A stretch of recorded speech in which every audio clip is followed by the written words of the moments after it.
बहुत ज़्यादा कंसेप्ट्स में चेंजेस देखने को मिले थे और हमें क्या कहते हैं बहुत सारी नई चीज़ें देखने को मिली। बिकॉज अभी क्या है, बायो इज नॉट अ रट्टाफिकेशन, राइट। चलो एक ना छोटी सी बात मैं आपको बताती हूँ। हेलो एवरीवन, कैसे हो आप लोग? मैं हूँ सोनाली त्रिपाठी, आपकी वन एंड ओनली, आपकी बॉटनी फैकल्टी फ्रॉम आई क्वांटो। और आज हम बात करेंगे बेटा एक बहुत बेसिक सी चीज़ के बारे में, और वो बेसिक चीज़ है हमारे पास हमारे बायो का सिलेबस। ठीक है, अब अगर मैं बात करूँ यहाँ पे आपको सारी चीज़ों के बारे में बताऊंगे। फॉर एग्जाम्पल कौन कौन सी चीज़ें ऐड हुई हैं, कौन कौन सी चीज़ें हमारे पास नई है, ऐड ऑन हुआ है, कौन कौन सी चीज़ रिलेटेड है, क्या पढ़ना है क्या नहीं पढ़ना है। जो हमारे पास है हम उसी को ही अच्छे से पढ़ेंगे, क्योंकि आगे आने वाले हमारे जितने भी सालों में नीट के पेपर होंगे उसमें क्या होगा बेटा, ये डिस्कस किया जाएगा।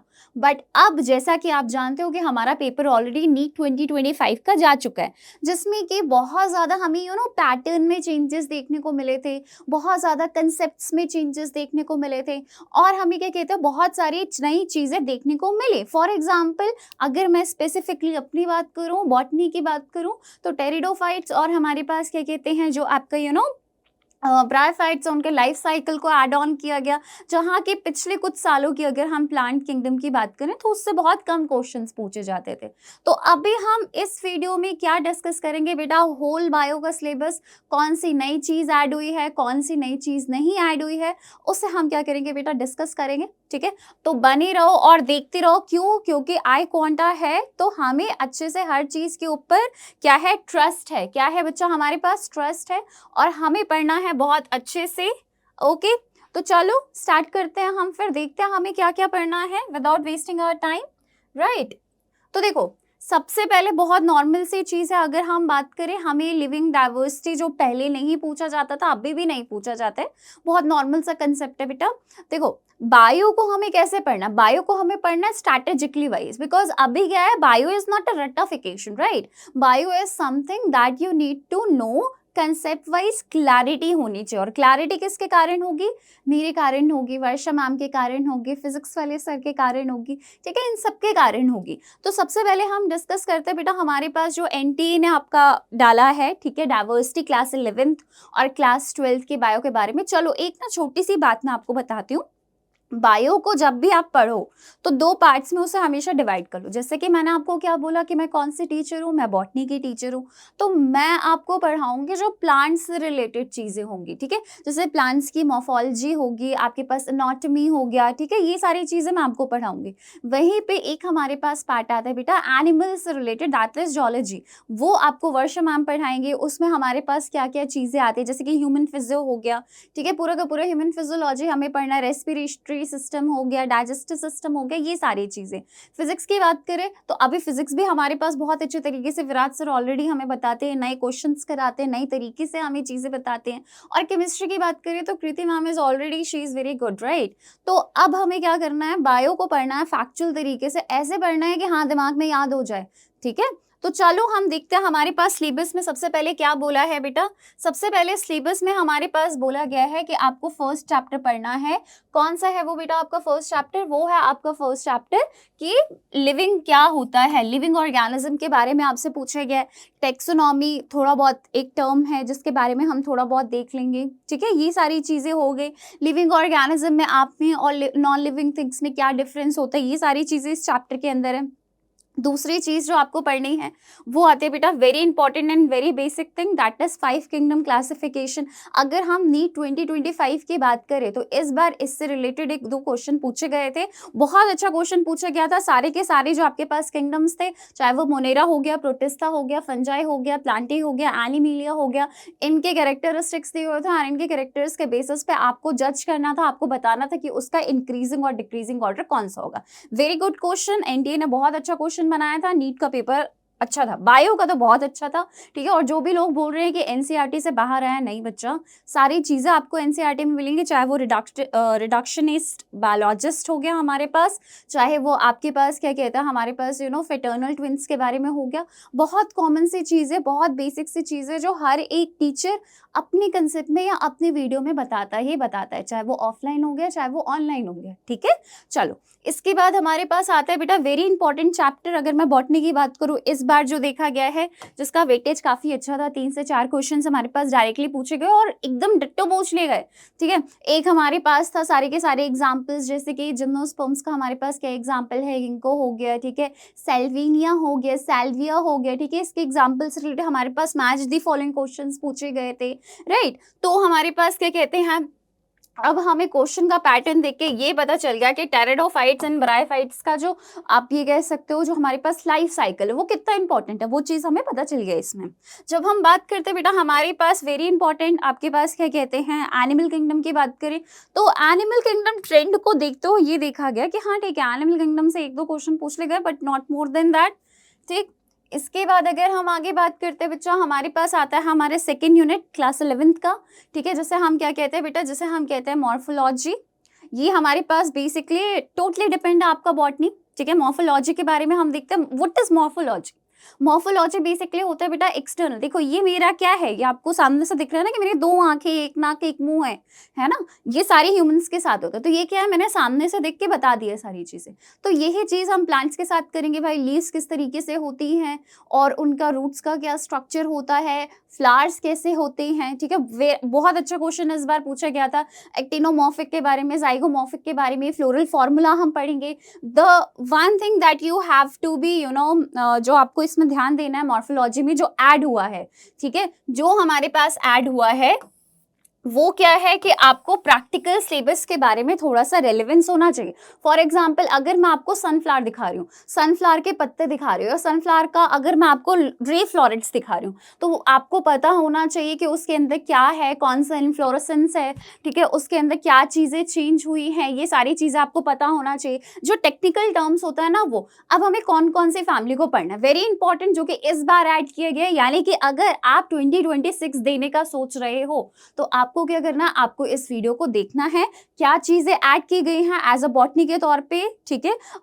मैं आपको ये करवाऊंगी, ठीक है, आपकी क्लासेस में, जैसे कि मालवेसी हो गया, क्रूसिफे हमारे पास फैमिली हो गया, ठीक है, लेग्यूमिनेसी फैमिली हो गया, राइट, पोएसी फैमिली हो गया, इन सारी फैमिलीज के बारे में हम पढ़ेंगे। बहुत जनरल सी चीजें जो आप वीट खाते हो, ठीक है, ग्रास फैमिली हमारे पास हो गया, बहुत नॉर्मल सी चीजें हम इसे क्लास में डिस्कस करेंगे क्या होता है। तो इनके जो नॉर्मल कैरेक्टरिस्टिक्स होते हैं, ठीक है, वो हमें पता होना चाहिए, उसके बारे में नॉलेज होना चाहिए। हाँ, पहले के टाइम पे अगर आप थोड़े बड़े हो जाओगे, थोड़े अगर आप बॉटनी से ही कुछ करने का सोच रहे हो, तो पहले के टाइम पे ये जो फैमिलीज थे उसमें क्या थे, उसमें इंक्लूडेड थी। But since as you know कि अभी के टाइम पे क्या हुआ बेटा, देखो कंपटीशन बहुत ज़्यादा बढ़ गया है। तो कंपटीशन बढ़ने से क्या होगा, आपको कुछ नई चीज़ें देखनी पड़ेंगी। और एक और बात, कोई भी फॉर्मूला, कोई भी रट्टाफिकेशन वो कभी काम नहीं आता है जब स्ट्रेस होता है इंसान को, ठीक है। तो इस चीज़ को ना हम बहुत बेसिक तरीके से कैसे पढ़ेंगे, जो हमारे पास फ्लावर का पूरा स्ट्रक्चर हो गया, लीफ का स्ट्रक्चर हो गया, इस तरीके से हम उसे देख के पढ़ेंगे। अगर मेरे पास प्लांट नहीं अवेलेबल हो पाया तो उसका जितना रियलिस्टिक थिंग मुझे मिलेगा मैं उस तरीके से आपको समझाने की कोशिश करूंगी, ठीक है। बहुत नॉर्मल सी चीज़ है। इसके बाद हमारे पास क्या है बेटा, एनिमल टिश्यूज़ हैं। एनिमल टिश्यूज़ की अगर मैं बात करूँ तो बीच में हमारे पास एक चैप्टर है बेटा एनाटॉमी। इस बार हमारे पास एनाटॉमी से भी क्वेश्चन पूछा गया था, ठीक है। बहुत नॉर्मल सा क्वेश्चन था हमारे पास कि आपके पास जो मोनोकॉट्स हैं, मोनोकॉट्स की स्टेम का स्ट्रक्चर कैसा है, वो चीज़ पूछा गया था। एनिमल टिश्यूज आपके पास हो गए, वो बहुत इंपॉर्टेंट है। एनिमल टिश्यूज की अगर मैं बात करूं तो आपके पास क्या कहते हैं, एनिमल टिश्यूज में आपके पास क्या आएगा कि डिफरेंट फंक्शंस, एनिमल्स कौन कौन से होते हैं, ठीक है, जिनके बारे में हमें पढ़ना। देखो सबसे इस बार फ्रॉग से बहुत ज़्यादा क्वेश्चन थे, ठीक है। फ्रॉग से कम मुझे जब मैम सॉल्व कर रही थी, वर्षा मैम सॉल्व कर रहे थे, तो मुझे 3 से 4 क्वेश्चन तो दिख ही गए थे आराम से, ठीक है। तो इसलिए मुझे पता है कि हाँ ठीक है, फ्रॉग बहुत इंपॉर्टेंट है। और फ्रॉग में हमें पढ़ना क्या क्या है, उसका सर्कुलेटरी, रेस्पिरेटरी, नर्वस और रिप्रोडक्टिव के साथ साथ मुझे उसका डाइजेस्टिव सिस्टम भी पढ़ना। और इसमें एक और चीज बहुत ज्यादा मेंशन कर दी है, क्या हमें ब्रीफ ही पढ़ना है, ब्रीफ अकाउंट आपको पता होना चाहिए, ठीक है। चलो इसके बाद हमारे पास आता है बहुत अच्छा टॉपिक, ठीक है, जो कि हमारे पास कौन सा है बेटा, वो है हमारे पास सेल स्ट्रक्चर एंड फंक्शन। जब हम बात करते हैं हमारे पास सेल स्ट्रक्चर एंड फंक्शन की, तो हमारे पास सेल तो बेटा देखो वो आप पढ़ते हुए आ रहे हो, है ना। वो बेसिकली हमारे पास क्या है, वो हमारे पास है कि सेल थ्योरी किसने दिया, प्लांट सेल एनिमल सेल कैसा होता है, क्या डिफरेंस होता है उसके बीच में, राइट। इसके अलावा हमारे पास क्या कहते हैं, एंडोमेम्ब्रेन सिस्टम कौन सा है, जिसमें कि आपको क्या पढ़ना है, लाइसोसोम्स के बारे में पढ़ना है, माइटोकॉन्ड्रिया के बारे में पढ़ना है, उसका स्ट्रक्चर किस तरीके से होता है। इस बार भी बहुत अच्छा क्वेश्चन पूछा गया था राइबोसोम से रिलेटेड, कि उसके कितने सब यूनिट्स होते हैं, लार्जर सब यूनिट होता है, स्मॉलर सब यूनिट होता है, इस चीज के बारे में पूछा गया था, बहुत अच्छा क्वेश्चन था, ठीक है। इसके बाद क्या कहते हैं, फ्लैजिला, साइटोस्केलेटन, इससे रिलेटेड आपके पास क्वेश्चन पूछा गया था, राइट। इसके बाद अगर हम बात करते हैं बेटा, हमारे पास क्या आता है कि बायोमोलिक्यूल्स, वेरी नॉर्मल चैप्टर। इसमें क्या पढ़ते हैं हम लोग, इसमें पढ़ते हैं कि हमारे बॉडी में जो एलिमेंट्स हैं, हमारे बॉडी में जो मॉलिक्यूल्स हैं, क्या वही मॉलिक्यूल्स बाहर भी पाए जाते हैं। अगर हमारी बॉडी में ये मॉलिक्यूल्स हैं, इनका स्ट्रक्चर किस तरीके से है, कैसे बना हुआ है, डीएनए का बेसिक स्ट्रक्चर कैसे है, ठीक है। हमारे पास अगर हमारी बॉडी में प्रोटीन्स है, कार्बोहाइड्रेट्स अगर हम खा रहे हैं तो किस तरीके से हमारी बॉडी में जा रहा है, कैसे छोटे छोटे पार्ट्स में टूट रहा है, वो हम इसमें पढ़ते हैं। वेरी इंपॉर्टेंट टॉपिक जो इसका होता है, जिसमें से क्वेश्चन पूछा जाता है, वो है बेटा एंजाइम्स। एंजाइम से इस बार भी क्वेश्चन पूछा गया था, वेरी इंपॉर्टेंट, ठीक है। तो इस बार जो हमारा क्या कहते हैं, नीट का जो ट्रेंड है ना, वो इसमें तो बेटा रहा हमारे पास, क्योंकि एंजाइम से क्वेश्चन हमेशा पूछा जाता है, और इस बार भी पूछा गया। बेसिकली किस चीज से रिलेटेड पूछा गया था, नॉमेनक्लेचर से रिलेटेड। जो नॉमेनक्लेचर में आपके पास लाइगेज हो गया, ठीक है, ट्रांसफेरेज हो गया, इससे रिलेटेड हमारे पास बहुत अच्छा क्वेश्चन था, राइट। इसके बाद अगर हम बात करते हैं, हमारे पास आता है वेरी क्यूट सा चैप्टर, छोटू सा है, बहुत प्यारा सा चैप्टर है, ठीक है, जिसे हम क्या कहते हैं, सेल डिवीजन कहते हैं, माइटोसिस, मियोसिस। बेसिक नॉलेज आपको ऑलरेडी पता ही है कि बेसिक नॉलेज क्या होता है, ठीक है, बट उससे अभी हमें क्या करना है, थोड़ा सा अप लेवल करना। अब ये अप लेवल कैसे होगा, जब आप हमारी वीडियोस देखोगे, क्योंकि हम सिर्फ आपको बेसिक जो फोकस होता है बेटा, देखो नीट में जो भी लोग ये बोल रहे हैं कि एनसीईआरटी से ज्यादा आया है, नहीं बेटा, एनसीईआरटी में ही आपको हर चीज मिल जाएगी। इवन फादर ऑफ इकोलॉजी भी रामदेव मिश्रा, इसके बारे में भी लिखा हुआ था, हमारी एनसीईआरटी ने ही लिखा होता। बस कभी कभी क्या होता है ना, देखो हम टीचर्स क्या करते हैं, हम सिर्फ उन चीजों को पॉलिश करते हैं, है ना। हम सिर्फ आपको इतना बताते हैं जितना अभी आपके नॉलेज के लिए जरूरी है। अभी आपको देखो पीएचडी नहीं करना, अभी आपको मास्टर्स नहीं करना है, आपको क्या करना है, एडमिशन लेना। और एडमिशन लेने के लिए जितनी रिक्वायरमेंट है आपको नॉलेज की, सिर्फ उतनी चाहिए आपको, ठीक है। और देखो बहुत ज्यादा आपको रिसर्च फील्ड में तो जाना नहीं है ना, तो हम उसी चीज को क्या करेंगे, ब्रशअप करेंगे, उसी चीज को अच्छे से और बताएंगे, ठीक है, इजी लैंग्वेज में, सो दैट कि आपको रटना ना पड़े, राइट। इसके बाद हमारे पास आता है बेटा आपका प्लांट फिजियोलॉजी आता है। प्लांट फिजियोलॉजी में सबसे पहले क्या है, photosynthesis, very important, C3 pathway, C4 pathway, very important, ठीक है। इस बार फोटोसिंथेसिस से C3 और C4 से ना पूछते हुए हमारे पास किससे क्वेश्चन पूछा गया था बेटा, हमारे पास जो क्वेश्चन पूछा गया था वो पूछा गया था क्लोरोफिल से रिलेटेड, ठीक है, कि क्लोरोफिल ए का कौन सा कलर होगा, ज़िंथोफिल का कौन सा कलर होगा, कैरोटीनॉइड्स का कौन सा कलर होगा, इससे रिलेटेड हमारे पास क्वेश्चन पूछे गए थे, ठीक है। इसके अलावा अगर हम बात करते हैं, दीज आर वेरी इंपॉर्टेंट, जो फैक्टर्स होते हैं फोटोसिंथेसिस के वो काफी इंपॉर्टेंट होते हैं, राइट। अगर आप बोर्ड्स दे रहे हो, वैसे तो वैसे बोल दिया जाता है, अगर आप बोर्ड्स दे रहे हो तो ये चीज भी बहुत इंपॉर्टेंट है, बहुत अच्छा क्वेश्चन बनता है, राइट। इसके बाद हमारे पास रेस्पिरेशन आता है। यस, रेस्पिरेशन से इस बार अच्छे क्वेश्चन पूछे गए थे, ठीक है। रेस्पिरेशन से आपके पास क्वेश्चन पूछे जाते हैं, जैसे कि अगर हम बात करें कि हमारे पास इस बार किससे पूछा गया था, डायरेक्ट क्वेश्चन आपके पास उठाया गया था एटीएस साइकिल से। एटीएस साइकिल से जो आपका कॉम्प्लेक्स सेकेंड था वो क्या था, सक्सिनेट, आपके पास क्या था बेटा, डिहाइड्रोजिनेस। ये आपके पास नॉर्मल से एग्जाम्पल था, डायग्राम से ही उठा के दे दिया। यानी कि एनसीईआरटी के डायग्राम्स आर वेरी इंपॉर्टेंट, उसको समझना बहुत दिक्कत वाली बात होती है। तो हम क्या करेंगे ना, हम उसे अच्छे से समझेंगे भी, मतलब हम ना कंसेप्ट को समझेंगे, हम कंसेप्ट को रट्टाफिकेशन नहीं मारेंगे, ठीक है। बहुत इंपॉर्टेंट सी चीज है, टीसीए साइकिल हो गया, इलेक्ट्रॉन ट्रांसपोर्ट सिस्टम हो गया। अब ये देख के ना बहुत डर लगता है, बहुत सारे केमिकल्स रहते हैं, ठीक है। कितने हमारे पास एटीपी आएंगे, कितना NADH आएगा हमारे पास, कितना FADH2 आएगा, ठीक है। ये सारी चीजें देख के ना बड़ा दिमाग एकदम खराब हो जाता है भाई गॉड। बट जब हम बात कर रहे हैं इसको किस तरीके से पढ़ना, मेरे साथ पढ़ोगे, ठीक है, बहुत ईजी वे में, बहुत आसान तरीके से समझोगे, राइट। इसके बाद हमारे पास आता है बेटा plant growth system. Plant growth regulators की अगर हम बात करें, डायरेक्ट क्वेश्चन पूछा था बेटा, डायरेक्ट, ठीक है, कि हार्मोन्स कितने टाइप के होते हैं, plant growth promoters, plant growth और क्या कहते हैं आपके पास रेगुलेटर्स। 2 क्वेश्चन इसमें से पूछे गए थे, ठीक है। जो आपके ऑक्सिन्स, जिब्रेलिन्स और क्या कहते हैं साइटोकाइनेंस, इनसे रिलेटेड क्वेश्चंस पूछे गए थे, राइट। तो ये चीज़ भी हम देखेंगे, डायरेक्ट लाइन निकाली गई थी बेटा साइटोकाइनेंस से।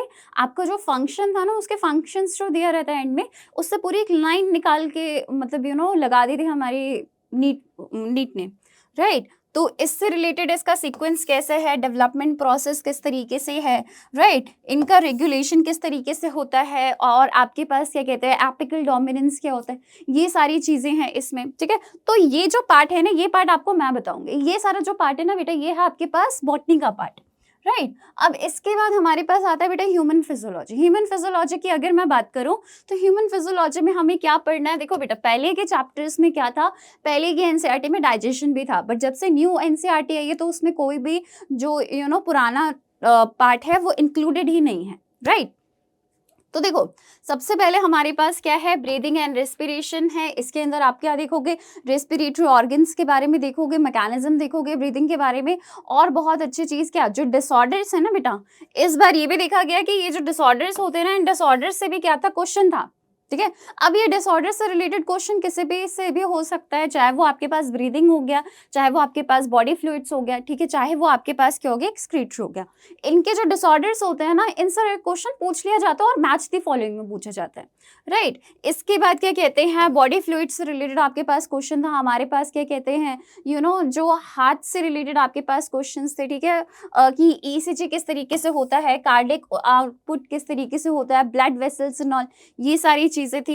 एक्सक्रीटरी प्रोडक्ट्स की अगर मैं बात करूँ तो फिर आप इसमें देखोगे 3 मोड्स की हमारे पास क्या होते हैं, ऑर्गेनिजम्स किन तरीके से होते हैं, ठीक है, किस तरीके से हमारे पास क्या होता है, ह्यूमन एक्सक्रीटरी सिस्टम काम करता है, राइट। ये सारी चीज़ें इसमें आपको देखने को मिलेंगे। इसमें ना आपके क्या थे ना, कुछ हार्मोन्स के बारे में बताया गया था, जैसे एडीएच हो गया, ठीक है, इन सारे हार्मोन्स के बारे में बताया गया था। तो इससे रिलेटेड भी अच्छा क्वेश्चन पूछा हुआ था, ठीक है। मतलब अगर आप देखो ना तो कुछ ना कुछ टच किया है, ठीक है, टच हुआ है इस बार, और बहुत अच्छे क्वेश्चंस इस बार फ्रेम आउट हुए थे। अगर हम बात करें तो यहाँ पे हमारे पास क्या है बेटा, लोकोमोशन एंड मूवमेंट हो गया, राइट। अब यहाँ पे हमारे पास क्या है ना बेटा, स्केलेटल सिस्टम के बारे में क्या बताया गया है कि स्केलेटल सिस्टम को ना आपको सिर्फ प्रैक्टिकल नॉलेज के लिए और प्रैक्टिकल सिलेबस के लिए पता करना है।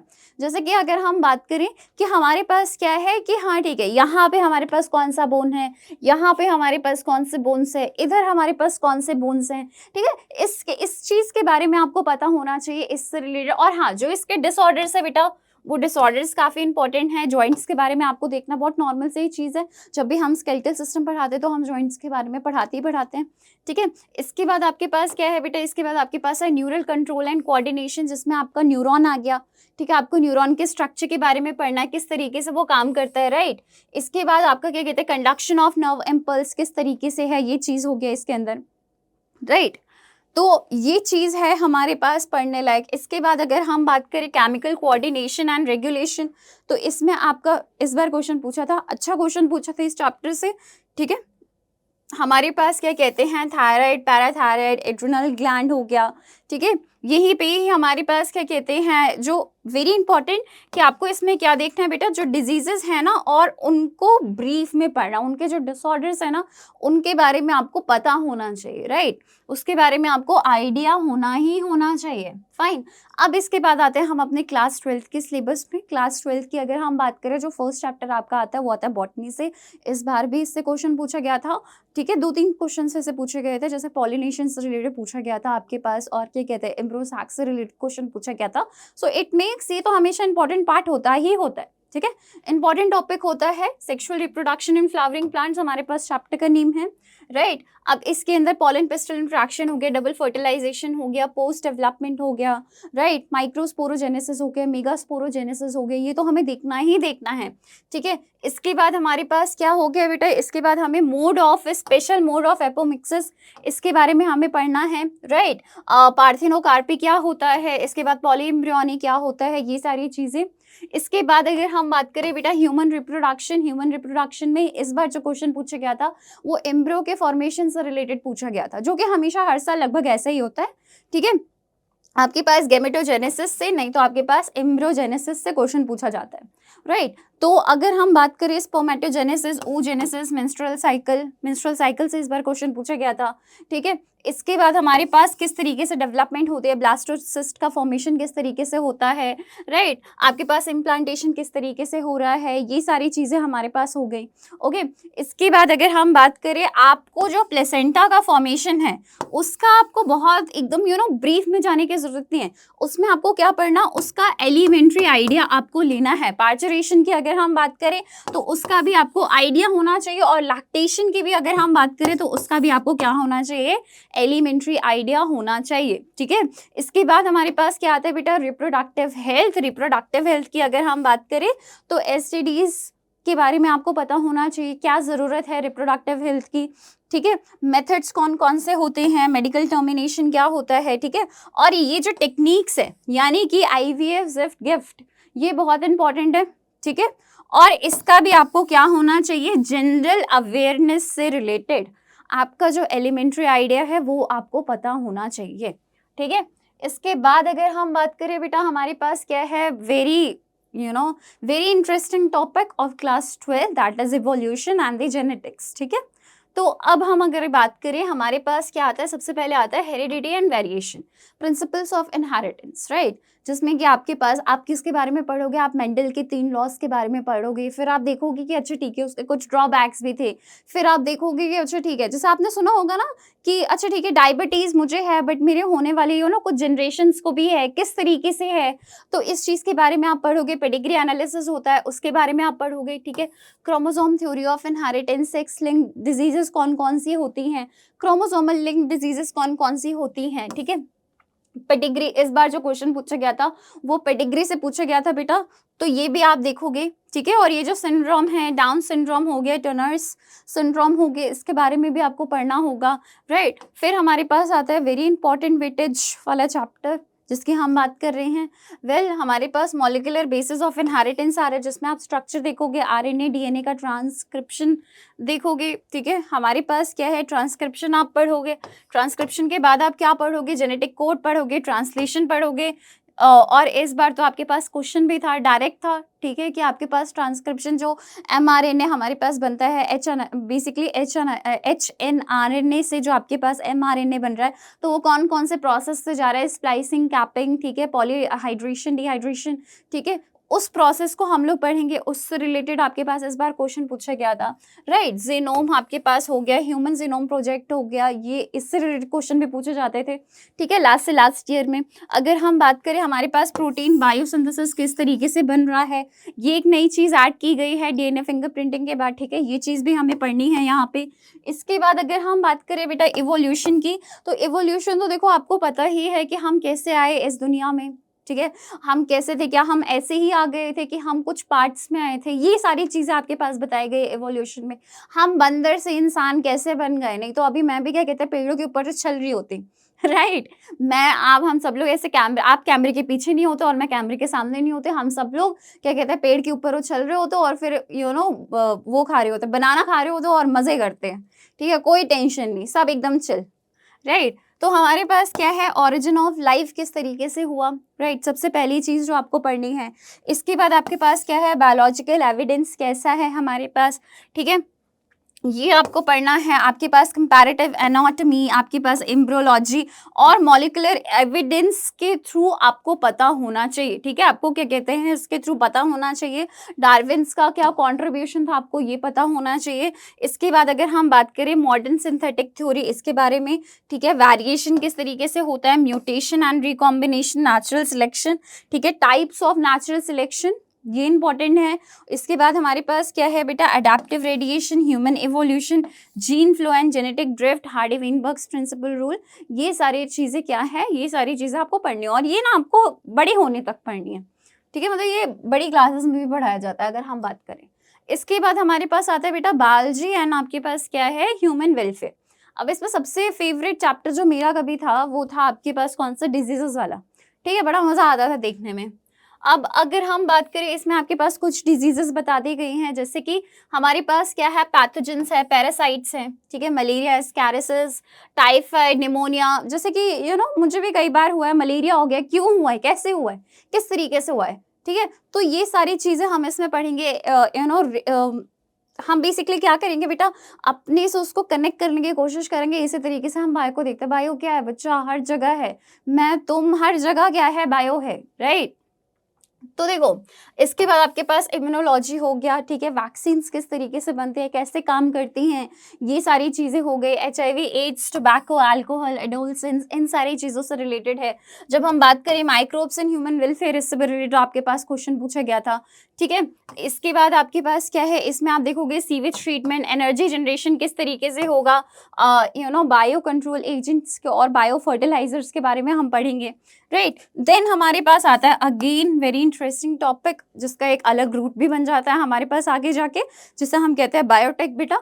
जो कि हमारे पास क्या है, फर्स्ट चैप्टर आपके पास प्रिंसिपल्स, बायोटेक किस तरीके से होता है, उसका मेन हम किस तरीके से इंट्रोडक्शन टाइप का, ठीक है, कि इसके प्रिंसिपल्स एंड प्रोसेसेस क्या होते हैं, जेनेटिक इंजीनियरिंग क्या होते हैं, जो कि आजकल बहुत ज़्यादा चल रहा है, ठीक है। इसके बाद एप्लीकेशंस ऑफ बायोटेक्नोलॉजी के, ठीक है, हमने प्रिंसिपल्स देख लिए, हमने प्रोसेस देख लिए सारे, ठीक है। बट ये किस तरीके से काम करते हैं, इसको हम यूज कहाँ करें, तो उसको यूज करने के लिए हमारे पास क्या है बेटा, एप्लीकेशन के बारे में बताया गया है, GMO के बारे में बताया गया है। फिर आपने अगर कोई नई चीज बना ली है तो उसको कोई और ना चुराए, बायो प्राइवेसी ना हो, ठीक है। पेटेंट्स किस तरीके से होते हैं, ये सारी चीजों के बारे में बताया गया है, राइट। देन अगर हम बात करें बेटा, हमारे पास आता है हमारा लास्ट टॉपिक, जो है आपके पास बॉटनी का, जिसे हम क्या कहते हैं बेटा, जिसे हम कहते हैं इकोलॉजी, राइट। अब इससे रिलेटेड आपके पास क्या क्वेश्चन पूछा गया था आपके पास, ठीक है, जो एग्जाम्पल्स दिए रहते हैं यहाँ पे, क्या हो गया, पैरासिटिज्म, प्रीडेशन, ठीक है, म्यूचुअलिज्म, कंपटीशन, इनसे रिलेटेड क्वेश्चंस पूछे गए थे। आपके पास जो लॉजिस्टिक ग्रोथ है, ठीक है, इससे रिलेटेड क्वेश्चन पूछा गया था, वेरी इंपॉर्टेंट टॉपिक्स, ठीक है। फिर हमें क्या पढ़ना है बेटा, इकोसिस्टम के बारे में पढ़ना है, कि उसके पैटर्न्स किस तरीके से होते हैं, पिरामिड्स ऑफ नंबर्स के बारे में पढ़ना है, बायोमास, एनर्जी और एनर्जी फ्लो किस तरीके से होता है, ये देखना है।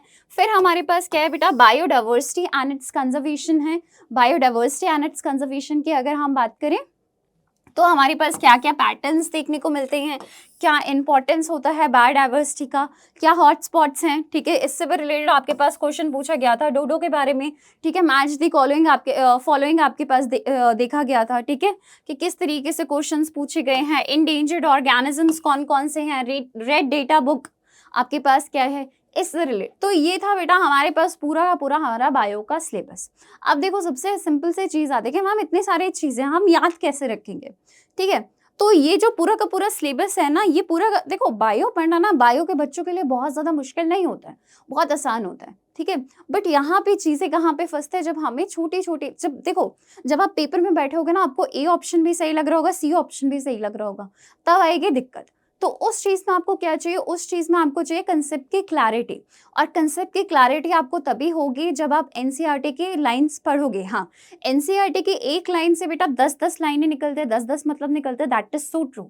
बट उसको समझना किस तरीके से है, वो चाहिए आपको एक अच्छे गाइडेंस में, वो चाहिए आपको एक अच्छे मेंटर के साथ, राइट। तो इस चीज़ के लिए बेटा कौन है, हम हैं, आई क्वांटा है, हम आपकी हेल्प करेंगे। क्योंकि बायो को ना आप स्मार्ट तरीके से पढ़ सकते हो। आपको ना वो पुराना ज़माना चला गया है कि अच्छा हाँ, हमारे पास वॉलवॉक्स क्या होता है, ठीक है, हमारे पास क्या कहते हैं, ये सारे ग्रीन एल्गी की क्या प्रॉपर्टीज़ होती हैं, नहीं, राइट। और ये जो आप बाकी चीज़ें देखते हो ना कि हम इसको गाने के तरीके से याद कर लेंगे, नहीं याद रहता, कुछ भी नहीं याद रहता है, ठीक है। मैंने भी बहुत, जब मैं थोड़ी बड़ी हो गई थी, अपनी मास्टर्स कर रही थी, तब मैं सोच रही थी कि चलो ठीक है, मैं भी ना निमोनिक्स को याद रख लूँगी, ग्लाइकोलिसिस का पूरा निमोनिक्स याद कर लूँगी। बट मुझे वो नहीं याद रहा। मुझे कैसे याद रहा, चेन रिएक्शन से, कि इस रिएक्शन को किया, इसके बाद क्या रहा, फिर उसके बाद क्या रहा। तो इसी तरीके से ना हमें बिल्डअप करके पढ़ना होता है। हमें कैसे पढ़ना है, हमें आराम से पढ़ना है, हमें धीरे से पढ़ना है। हाँ, मैंने आपको सिलेबस बहुत क्विकली बताया, ठीक है। क्यों? क्योंकि मुझे आपको ये चीज़ें बतानी थी कि अभी हम क्या कर रहे हैं, अभी हम इन सब के ना क्लासेस लेके आएंगे, हम इस सब के बारे में पढ़ेंगे और अच्छे से पढ़ेंगे हर एक चीज़ के बारे में, ठीक है। तो चलो, अभी के लिए इतना बहुत है। आई होप सो कि आपकी जो भी दिक्कत थी बायो के सिलेबस से रिलेटेड, क्या चीज़ नई ऐड हुई है, क्या चीज़ हमें नहीं पढ़नी है, वो चीज़ हमने देख ली है। कोई भी चीज़ की आपको कन्फ्यूजन नहीं होगी। That's it. Thank you everyone.